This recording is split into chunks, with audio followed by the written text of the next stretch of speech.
Oh, I played the long game. I'm by no means an expert or a professional at revenge, but I am a patient person. I once shared this story with a friend and they encouraged me to post it here. It's a long read, but the setup and backstory are important. 7 years ago, I was lucky enough to buy my own place. I had saved for 10 years, worked my ass off, and I was incredibly proud to finally own a home. Since I was the only one on the mortgage, I had to make some compromises. One of those compromises was buying a property on a shared block, which was significantly cheaper. In my area, that usually means it's on a strata title. For some people, that's a bonus: shared maintenance funds, cheaper collective insurance, and things like landscaping taken care of. But it also comes with a ton of bylaws and restrictions about what you can and can't do. I'm a pretty private and introverted person, so the idea of dealing with other people and living under tight restrictions was a no-go for me. I took my time and finally found what I thought was the perfect property: a shared block, but freehold title. The only shared responsibility was paying public liability insurance for a communal walkway, split equally between owners. Seemed perfect. The real estate agent was local and had some loose connections to my social circle. I didn't know him personally, but I knew of him. That gave me a bit of reassurance, too.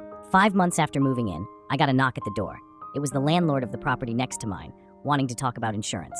No problem. I asked for a copy of the policy so I'd have it on file. When it arrived, I was stunned. It was a strata insurance policy. I was confused.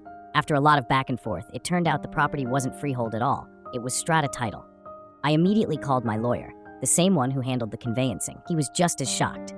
But to his credit, he did what he could to fix things. I arranged a meeting with the real estate agent.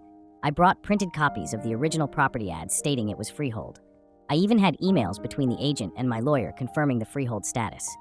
Despite the overwhelming evidence, he refused to admit any fault or offer anything to make it right. I didn't really expect him to throw himself on the sword, but I also didn't expect him to be so dismissive. I did enter mediation, and all I asked was that when the time came for me to sell, he would either handle the sale or cover the cost of doing so. I thought that was fair. He refused and instead offered me $1,000 to go away. I declined. I had the option to take legal action, something even the mediator advised, but at the time, my health wasn't in a good place. I chose to let it go. Or so it seemed. Instead, I planned, I plotted, I schemed. I thought about how to get back at this arrogant son of a bitch. And then I had an idea. His Facebook profile wasn't private. I found some photos from a boys on tour trip he took, dated a few weeks after I had purchased the house. I also found his home address through a public business registration. On the anniversary of the sale, every year for 6 years straight, I sent him flowers. Every year, a new bouquet. Each one came with a note: "Dear real estate agent, remembering you on this, our special day. She has your eyes. Love, L." The messages varied slightly over the years, but they always included "on this, our special day," and hinted at a love child and a desire to reconnect. I also arranged for postcards and letters to be mailed from the country he'd gone to on his trip, each one signed, "Love, L." 3 weeks ago, I found out, through mutual acquaintances, that he'd recently gone through a nasty divorce, lost his house, and is no longer working as a real estate agent. The story goes, his wife had been receiving these strange gifts and letters every year on the same date. She eventually figured out that the date matched the anniversary of a trip he took before their marriage began to fall apart. He confessed he'd cheated on her. But here's where it gets darkly poetic. Apparently, a year before I bought my house, he had gone on that very trip, contracted an STD, and passed it on to his wife.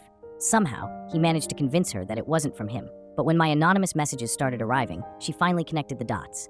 So yeah, now he's lost his wife, half his retirement savings, his house, and his business. Sometimes I feel a little guilty, but then I remember, he lied to me, cost me a lot of money, stress, and heartache. And above all, he was a scumbag. In the end, karma, like me, is patient, calculated, and just a little bit cruel.